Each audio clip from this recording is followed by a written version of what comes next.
Hi, everybody. My name is Allie Kyff, and I'm a museum educator at the Connecticut Democracy Center at Connecticut's Old State House. Welcome. Good evening. I'm happy to have you with us tonight for a conversation with Dr. Benjamin Foster Jr., an adjunct professor of African American Studies at Central Connecticut State University, and an educational consultant and distinguished practitioner of public school administration and human services management. As I said, I'm a museum educator at the Connecticut Democracy Center at Connecticut's Old State House. We are the place where history and civics meet, and our goal is to share stories and ideas that help people understand our state and find ways to make it better. Many laws concerning education were passed in the Old State House during its service as a Connecticut state capital between 1796 and 1878. Over the course of those years, Black families in Connecticut advocated for better educational opportunities for their children, but it wasn't until last year that a state law guaranteed access to Black and Latinx studies for all Connecticut students. The 2019 law passed by the Connecticut General Assembly and signed by Governor Lamont is called an act concerning the inclusion of Black and Latino studies in the public school curriculum. All Connecticut high schools will be required to offer an elective course in African American, Puerto Rican, and Latino history by 2022. Tonight, we are honored to have Dr. Foster here to discuss the importance of having an educational system that incorporates the history of all people into the American curriculum. We will also discuss local initiatives in the state of Connecticut and how Dr. Foster has seen the educational landscape shift over the years. Since some modes of history education are more effective than others, Dr. Foster will talk about the most powerful ways to share stories with students. Dr. Foster will also discuss his forthcoming book, titled In Spite of It, Notable African American Achievers Then and Now, a compilation of biographies of significant contributions to American and world civilization. Welcome, Dr. Foster. We're so happy to have you. Thank you for having me. I want to salute the Connecticut Old State House and its very aware executive director, Sally Whipple, for all that you are doing to enhance the knowledge of our fellow citizens. I agree, and we're so happy to have Sally as our director, and we're so lucky to have I'm so lucky to have the chance to talk to you tonight. So my first question is about your book. It's titled In Spite of It, Notable African American Achievers Then and Now. So my question to you is, what criteria did you use to choose the people that you profiled in your book? Well, Allison, I selected individuals that had overcome significant challenges economically, and of course, I selected individuals who had to contend with racism and also gender bias, who have gone on to make significant contributions to world civilization, to enhance the race, and to do things that would really inspire young people with their lives. Those were the kinds of individuals that I selected. Some are known, some are lesser known, and some are unknown. Cool. I should take a moment right now just to let folks watching know that if they're interested in taking a question or asking a question to you, they can leave a question down in the comments and you can answer it. So talking a little bit more about your book. Could you tell me about maybe 2 or 3 of the notable people you talk about or you write about in your book? Yes, I would be happy to. Let me start with a young woman that I recently found to be just an exceptional individual, and her accomplishments will hopefully impact the world. I'm speaking of a woman by the name of Kimiska S. Corbett. She's a young African American woman who was raised in a little small town in North Carolina. Ms. or Dr. Corbett, she has a PhD and is doing cutting edge research at the National Institute of Health. She specializes in the study of viruses. She has been named to be the lead scientist in the research to find a vaccine for the virus that we all are contending with. This young woman was one of a large family in a little small town, as I said, in North Carolina. She went on to earn her bachelor's degree from the University of Maryland, Baltimore County, where she majored in biology and sociology. She then earned her PhD at the University of North Carolina at Chapel Hill, focusing on the study of viruses. She has been a fellow in Sri Lanka, studying the various viruses that she was asked to study. We're expecting great things from her. As I said, she was named to be the lead scientist and is acting in that role now at NIH at the age of 34 years old. And she overcame tremendous odds in her struggle to become a scientist. And so I think that would do so much to enhance our young people, to let them see that nothing is impossible, and that if you really put your mind to it and you don't mind putting in the work, you can accomplish your goals and your aims and aspirations in life. So Dr. Corbett is really fascinating. Then I want to talk about a favorite, and he happens to be a relative. And I want to share with the audience the man known as Rag Foster. Reverend Richard A.G. Foster was born around the turn of the century in 1900. He died in 1973. But Reverend Foster is a very exciting man, given that he was able to do so much in 10 years in New Haven, Connecticut. He was educated in the school system, public school system of North Carolina.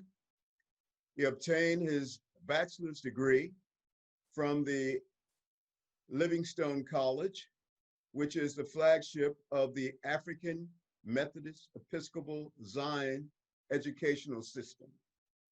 Following that, he earned a bachelor's in divinity from the Hood Theological Seminary, also a component of the African Methodist Episcopal Zion Church. After pastoring in North Carolina and several other states, he was called to become the pastor of the historic Varick Memorial Church in New Haven, Connecticut. Varick is the second church that was established by the storied AMEZ Zion Church, which is a very notable world institution that was established in 1820. Rag came to Connecticut in 1940 as a young man. He inherited a church that had only 60 members at the time. He became very involved with what it was known as the 19th Ward, as the church is located in and around the area known as Dixwell Avenue. Rag was able to immerse himself in the social life of not only his congregants, but the surrounding community. He became an alderman. Although he was a Republican and the 19th Ward was predominantly Democratic, he served for 3 terms. RG A, as he was called, RAG, I'm sorry, as he was known, went on to become a very influential leader in New Haven. As you know, in 1940, it was the beginning of the second Great Migration, the second Great Black Migration. And many of the migrants who come to New Haven came from the Carolinas and Virginia. Rag was very familiar with the culture of the people. He was able to get them jobs in the factories in and around greater New Haven, the laundries, and improve their situations in the domestic labor that they were doing. But more importantly, he was able to get Blacks hired on the police department and in the social services department. The first workers to serve in the social worker department came through RAG. His skills as a negotiator was noticed by national magazines, etc., because he was able to generate over 2,700 jobs for the people in New Haven. He also gained national attention because of his work with the NAACP. Today, some of the communications that he had with W.E.B. Du Bois, the great scholar and co-founder of the NAACP, is in the unpublished papers of W.E.B. Du Bois housed at the University of Massachusetts at Amherst. One of the great things that he was able to do was to get, and it doesn't seem like it was a big deal now, but he was able to get an African-American football player admitted to Yale, Levi Jackson, who went on to distinguish himself. He served as the pastor of the Varick Memorial Church for a decade, and he left with a population close to 2,000. I'm sorry, with a congregation close to 2,000. And he continued his work in California. I will be sharing that in the book. And finally, just a quick note. I'd like to just tease the audience by mentioning another great, and many people are not familiar with him, but his name is Lemuel Haynes, Reverend Lemuel Haynes. Lemuel Haynes was born in 1753 in West Hartford, the son of an African-American male and white female. Owing to the restrictions of the day, he became an indentured servant in Granville, Massachusetts, where he learned to read and to write. Later, he would become a member of the Green Mountain Boys during the Revolutionary War. So he was a Revolutionary veteran. Lemuel became the first African-American to be ordained as a minister in a mainline Protestant organization, the Congregational Church. Lemuel was a staunch opponent of slavery, and many of his sermons were so stirring that they inspired people to become abolitionists. Many people speculate that during his tenure as a minister in Torrington, the family of John Brown attended his church. And if you know anything about American history, you know that John Brown was also a staunch opponent of slavery. So those are just three of the individuals that I think are just outstanding, and I want to bring to the attention of many, many students. That's phenomenal. Those are three really interesting stories, and I love to read your book. I can't wait to read it and learn more. We do have a question. Donald Rogers wants to know what was your process? How did you find and identify the people that you wanted to write about? Well, of course, some I knew about as a historian and educator. Others, I just went about doing research. I wanted to know about scientists, and I wanted to find out who were some of the new African-American cutting-edge scientists. And so I've been able to locate those individuals. And we just went about doing the basic research that you have to do when you're trying to locate information. Mm-hmm. And now, why are these stories important for younger people to learn about? And what impact do you hope that your book makes in historical education? Well, what we're attempting to do always is to enlighten our students and to counter the false narrative. And by that, I mean, throughout the 400-year odyssey of African Americans in the nation, they have had to contend with being considered to be inferior. And so whenever we can bring to the attention of the students, African American students and others, the tremendous contributions that African Americans have made to American society and the world as a whole, it does something to enhance the self-esteem of those students and others who have not had that information about the students that they have been given the false narrative about. And so we are trying to improve relations. Now, this will not be the panacea for what ails our nation as it pertains to race and class and gender bias, but it will go a long ways towards making that journey a little more compatible. Mm, very well said. So your title, the book starts with "In Spite of It." Can you tell us how you defined it when you wrote the book? But when I speak of it, I'm referring to barriers, both physical and economic barriers. Physical, inferior schools and education. Economic poverty that many had to overcome. And so racism, inferior education, gender bias, etc. They were the it. Mm-hmm. All those barriers. Yes, in spite of it. Yeah. Right. Women were able to accomplish when they were not supposed to have the abilities to study math and to become scientists. African Americans who were considered to be inferior, who've been able to do outstanding things. Mm-hmm. Absolutely.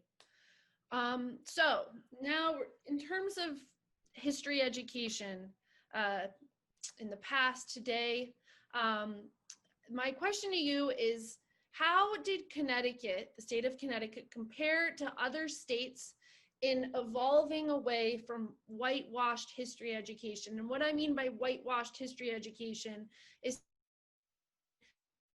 that talks about white people 95% of the time, maybe mentions slavery and the Civil War, maybe talks about the fact that there were Native Americans, Indians living on this land, obviously moving towards a more cohesive narrative. And I'm wondering how Connecticut fared compared to the nation as a whole.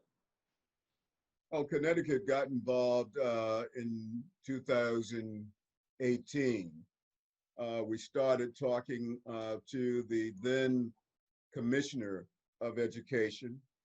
And in 2018, Dr. James Thompson, Superintendent of Schools in Bloomfield, several professors from Central, Walton Brown, we had Dr. Stacy Close from Eastern, Donald Harris, and Dr. Martha Brackeen Harris, just a host of people who joined us in 2018 to start the planning to push for legislation to have African-American history in particular taught. And the reason why we were doing that at that particular time, Allison, was that we were coming upon the 400th year of the presence of African Americans in the United States. It started in 1619, and we wanted to have something in place by 2019. And we were able to do so, being led by a young man by the name of Bobby Gibson, who is a current state legislator. He and Senator Doug McCorry. Well, back to your question. New Jersey, Arkansas, Florida, Illinois, New York, Rhode Island had passed a legislation prior to Connecticut. And it was legislation that had oversight. It was mandated that these courses be taught. We have an elective course, that it's not mandated, but it's an elective. And so we have not gotten to the level of Rhode Island and New Jersey, Arkansas, Illinois, New York, Rhode Island, etc. But we made a tremendous step in terms of making it an elective, so that students will be able to take this course that not only will teach African American and Black history, but Latino and Puerto Rican history. And so we believe that Connecticut, given that it is a state that has a growing population of non-whites, is on the right road, because we have a tremendous need for brain power if we are to maintain our standard of living in an increasing technological society. Cybernation is driving our economy, and we need to have collective brain power, and it should not be based on race.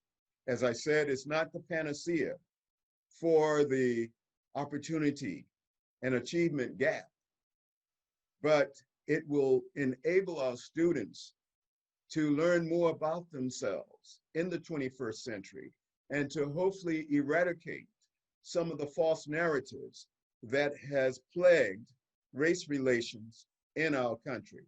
So it's a beginning. Absolutely.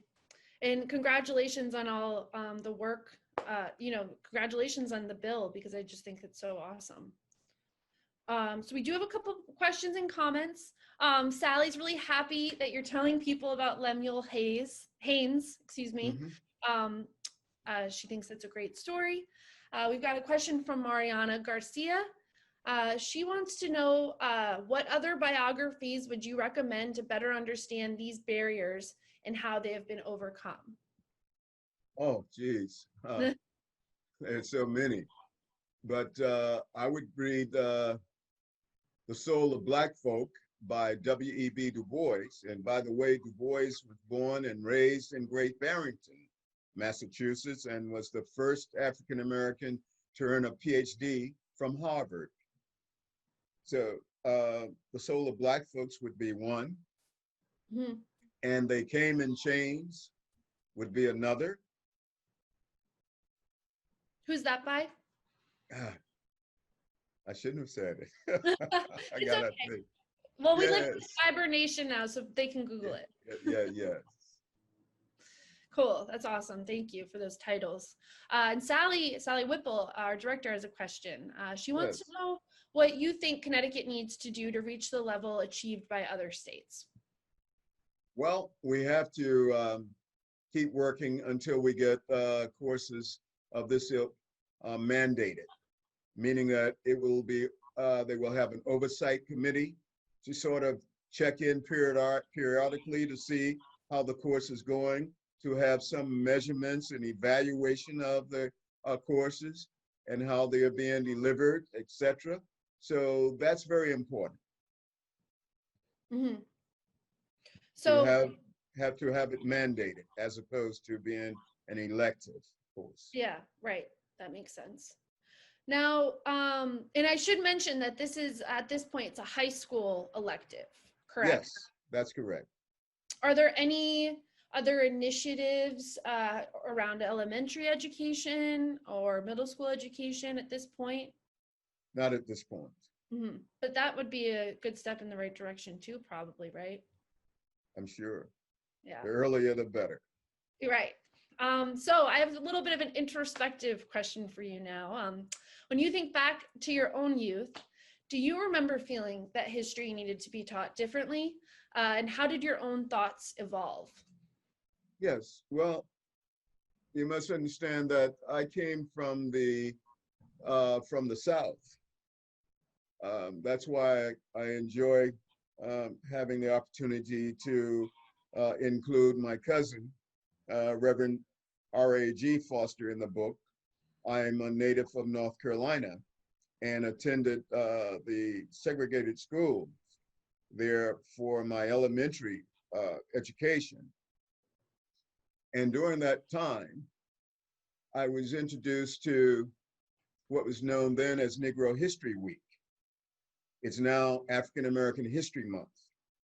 And so the teachers in the segregated schools would constantly teach us about some aspect of African American history.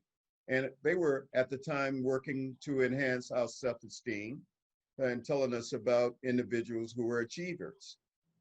And my church also, I attended the mother church of Shaw University, and they would continue that process also with pictures of achievers, etc. But my grandmother was a historian in the family, and she would tell the tales that was told to her by her grandmother and her great-grandmother. And so I would sit fascinated listening to tales that occurred during enslavement and after freedom came. And it just really, really made me want to study more and learn more about the past. And so it's been a lifelong passion. So I say to individuals that I am a historian by inclination and training. And I like to have the historical conceptual frame of reference with everything that I'm about. As a kid in elementary school, I was taught what, when, and how. What, when, and how, and then they added where.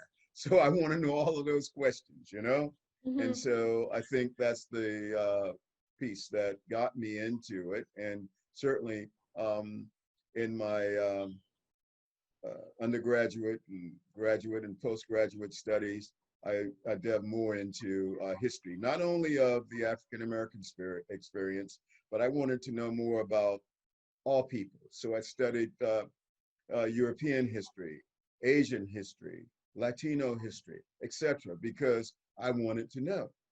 And now I teach African American history and world religion because I have that expertise, because I wanted to know about people.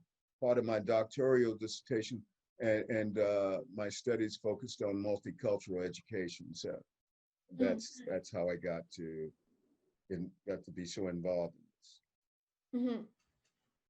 Sally is another question, which I think is a really good one. She wants to know, what role would you like museums to play in supporting teachers and students in this work? I think having artifacts, primary documents, having documentaries available, and workshops would be an excellent resource for our teachers and our students. Yeah, multimedia offerings, because museums have all sorts of things to offer. Yes. Now, we have a lot of catching up to do to ensure that Connecticut students grow up understanding how the pieces and people of our past fit together to create the world we live in. This new curriculum that you and others work to bring into our schools is a firm step forward. I guess this is kind of echoing stuff you already talked about, but what other steps are needed? How can we all work together to make this happen? So this could be you could answer this on a big scale.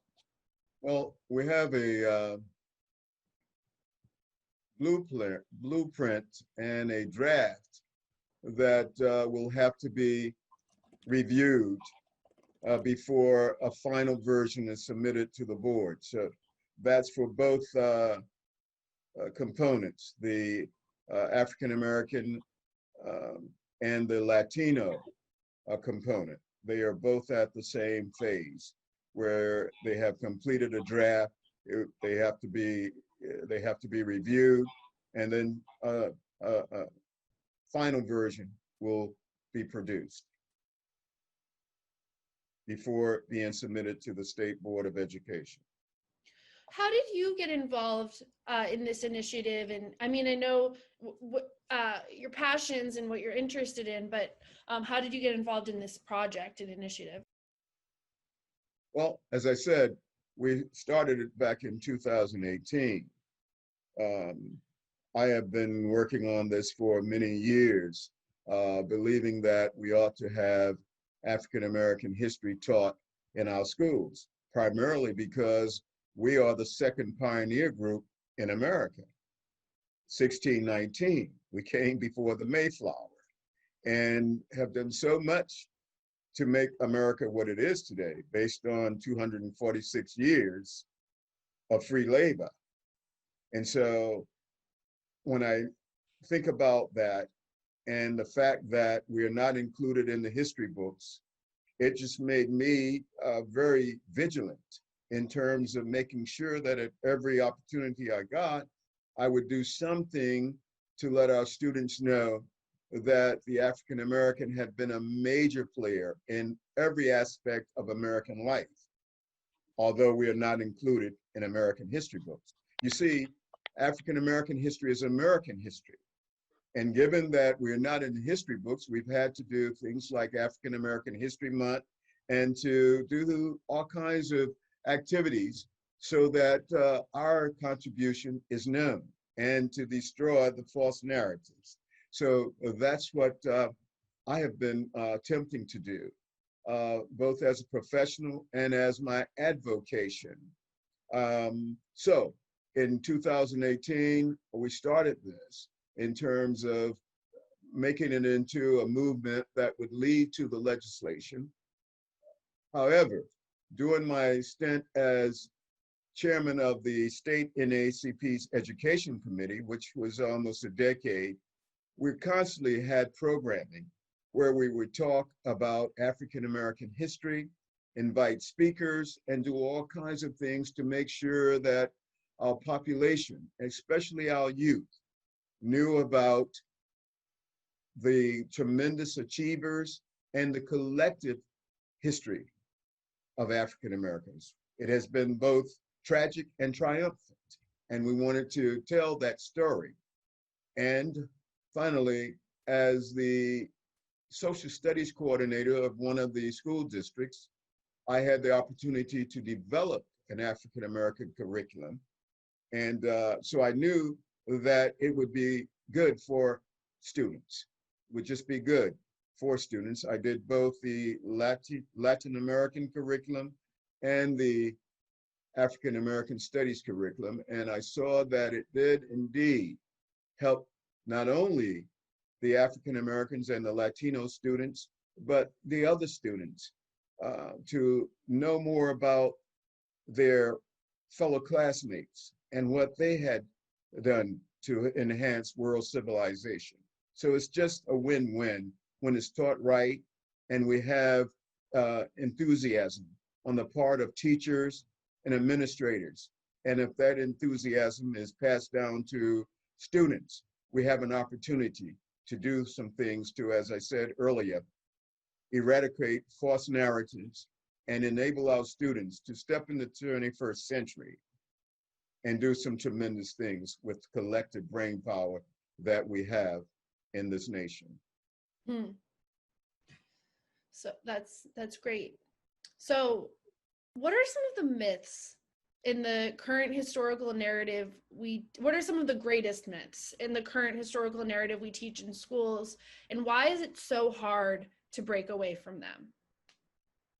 Well, we have domain and background assumptions because we're all born into a waiting culture. And we're socialized by some of those beliefs. And our job as educated people are to help our folks to overcome some of the biases that they have, the unfounded biases. Some of them, of course, dates back to many years ago, that really was created to justify the enslavement of Africans, and that is the inferiority of Black people. And so by showing the achievements in science and math and the arts and et cetera, that does so much to make some of our students go, because when I teach them about the various individuals that have done things scientifically that has enhanced all mankind, it's a light bulb. For instance, many of our students did not know that we had the light bulb, for instance, developed, the filament in the light bulb was developed by an African American. They did not know that, for instance, Dr. Walter McAfee developed the mathematical formula to bounce sound waves off the moon. You know, it's just fascinating the kinds of things that African Americans have contributed. Or just something like separating Siamese twins from the head, the first, you know, Ben Carson. He was the one that did that, even though I don't know.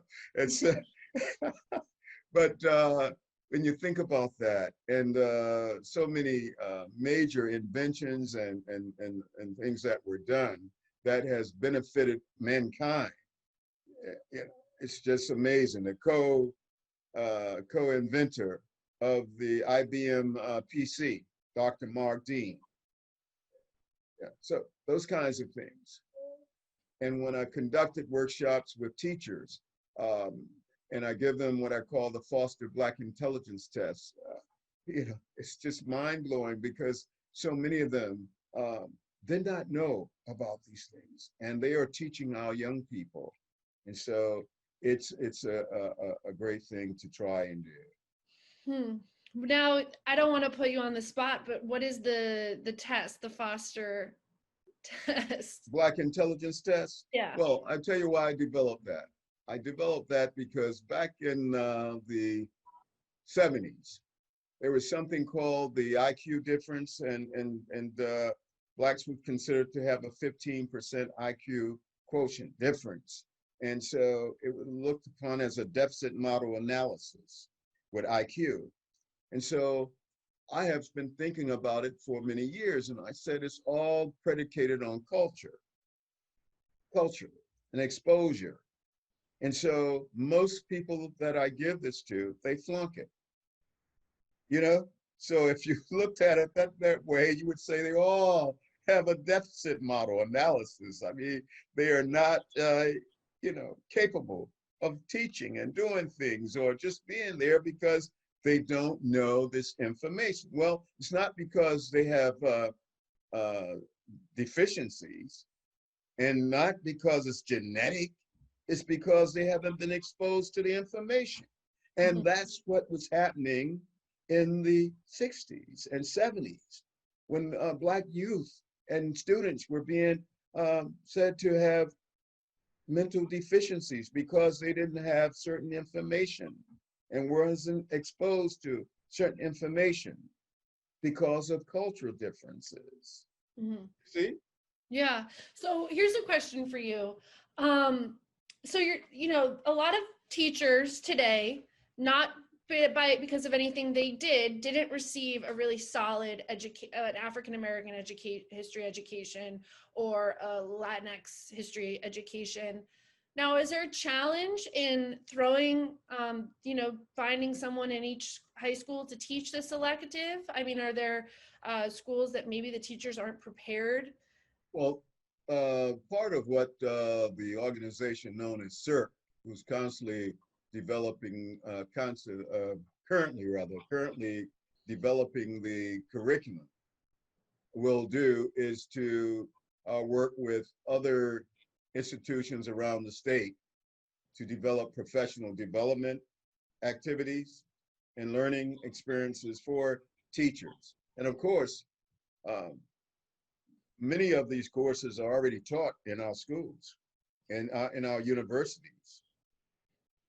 As I said earlier, I currently teach African American Studies at Central. It's also taught at Eastern and Southern and other institutions in our state. So those teachers who are majoring in education and so forth, they have the opportunity to take those courses on the campuses in which they are students. And hopefully they do. Yeah, and then, as I said, special workshops and training will be conducted by SERC and other organizations. Mm-hmm. So, what are some of the big sort of like tenets of these elective classes? What are really the important things that students should, the hope that they'll get out of taking the course? Well, one of the things that I'm very, very hopeful of is that they will come out of the courses recognizing that we all are members of the same human family. That's crucial. And that we're all Africans. And that's big when I say that, because of the negative image that the continent has and the false narrative that Africa and its people have not contributed to world civilization. And so now that we know, based on archaeological and anthropological scientific information, that mankind began in Africa, based on the findings of the fossil named Lucy in 1974, that's made a big difference. We know that mankind dispersed throughout the earth from Africa. But more importantly, as it pertains to Western civilization, we know that Egypt, or what the ancients called Kemet, the people called it Kemet, Black land. The Greeks who first went to ancient Egypt referred to the people as Ethiops, which meant burnt skinned people. But so much came from Egypt, the 365-day calendar, the pyramids, embalming, all kinds of technological inventions were learned by the Greeks and the Romans from the ancient Egyptians. And they were African people. Egypt is in Africa. As quiet as it's kept, it's an African nation. And we had gold and skills in mining gold. That's why the West Coast, where the vast majority of Africans have their roots, African Americans have their roots, was known as the Gold Coast because of the gold in Mali, Timbuktu, Songhai. Mm-hmm. I'm just naming some of the empires that came from there and the skills that the people brought with them. For instance, rice production was made one of the major cash crops in the lower South. They came from Sierra Leone and areas around that savannah area that they were able to utilize those skills in the Caribbean and in the lower South. The production of sugar, that was a part of the skills that they brought. Iron ore and being blacksmith and knowing how to utilize iron was very important. We had people who were skilled as medicine people with herbs and all kinds of things. Those skills were very valuable to the New World. Tobacco and the planting and harvesting, it was the first cash crop in the Upper South. So much of the intelligence of the African people were utilized to help make America. great. Yeah, absolutely. Yeah, I think as someone who is not in high school now, and never had the opportunity to take an elective on African American history, I'm very envious of those 14, 15-year-olds, 16-year-olds that will have that opportunity, because that a big reason. People talk a lot about lack of education, but it starts with initiatives like this one, where kids just get to learn things and think Yeah. about the world. Yeah. So, I have so many questions for you, but this just is this very interesting topic. And now, this is a big question, but what do you hope the history education landscape of Connecticut looks like in, say, 10 years? In 10 years, I would like to see it as a mandated course, and that our students, Black, white, Latino, African American, Asian, will all know more about each other. And we will have a multicultural way of teaching about America's people and Connecticut's people, because that will be so very important. As I say, we need to utilize all of the brain power that we have in our state. And when we can inspire our students to want to master all types of subject areas, especially the sciences, it will do so much for all of us. We need more doctors, more scientists, more educators. We need more of everything. And we need new blood, new talent. And it can come from all students. There are no monopoly on brains based on race or sex. Nature knows no color line. Mm-hmm. You know, racism is a manufactured thing. There was no such thing as race and racism until man developed it. Yeah. So you like me and like lots of people, went through your own education. You went through school yourself.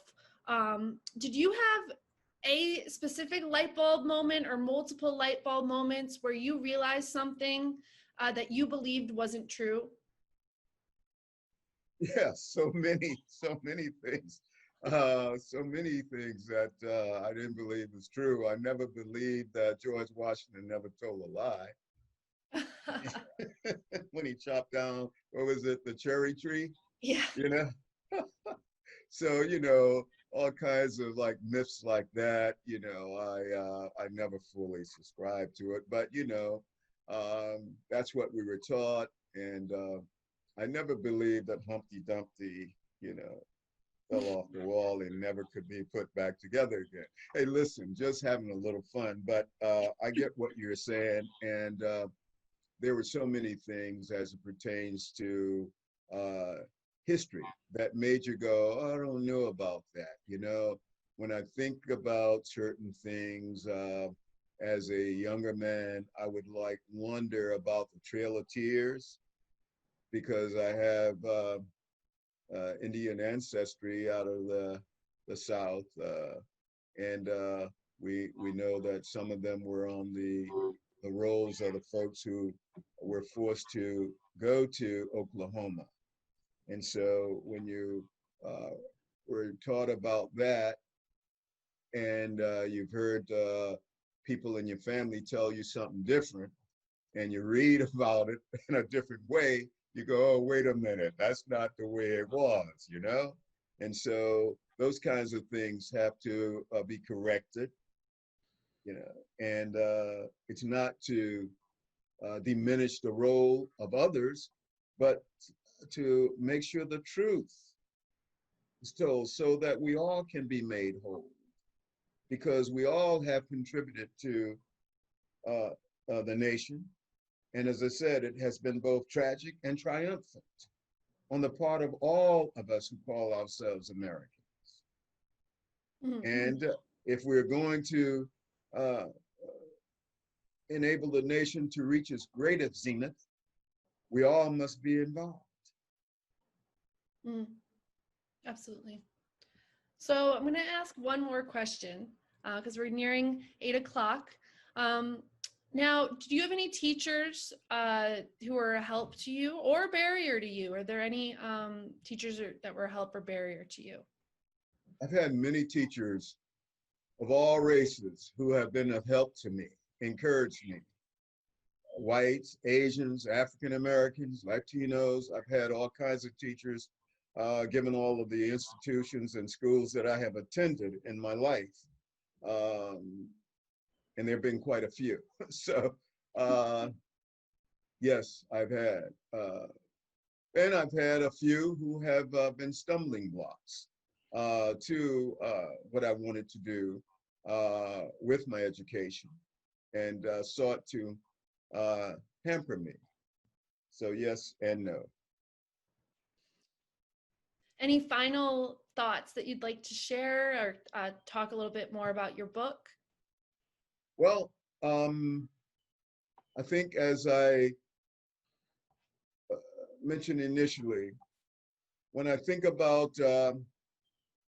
Reverend Richard Foster leaving North Carolina, coming to a new domain, and having to immerse himself into the lives and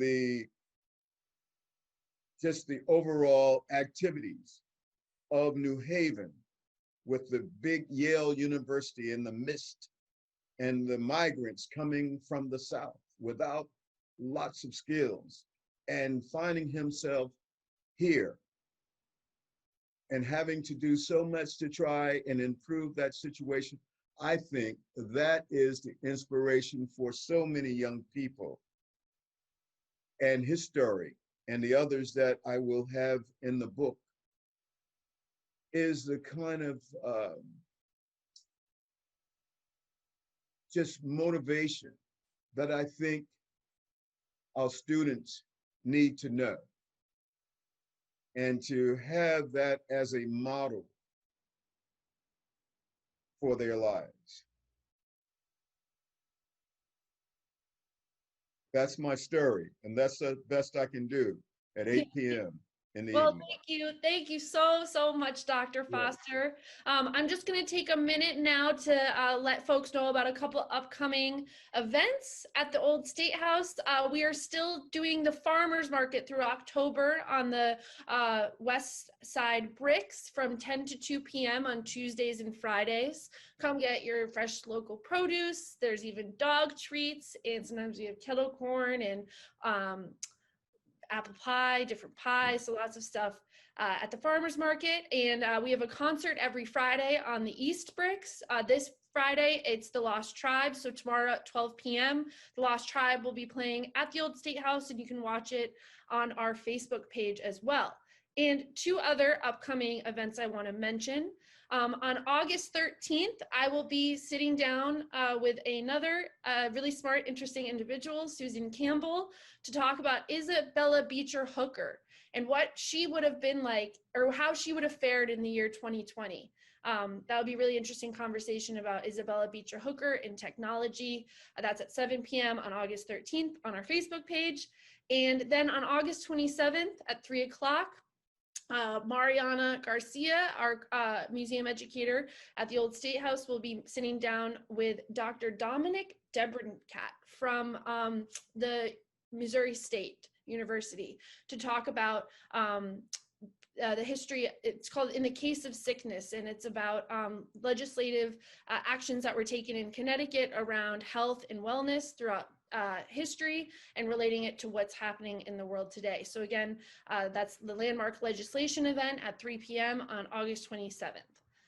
So I want to thank you again, Dr. Foster. I really enjoyed your conversation. And one more thing I should mention.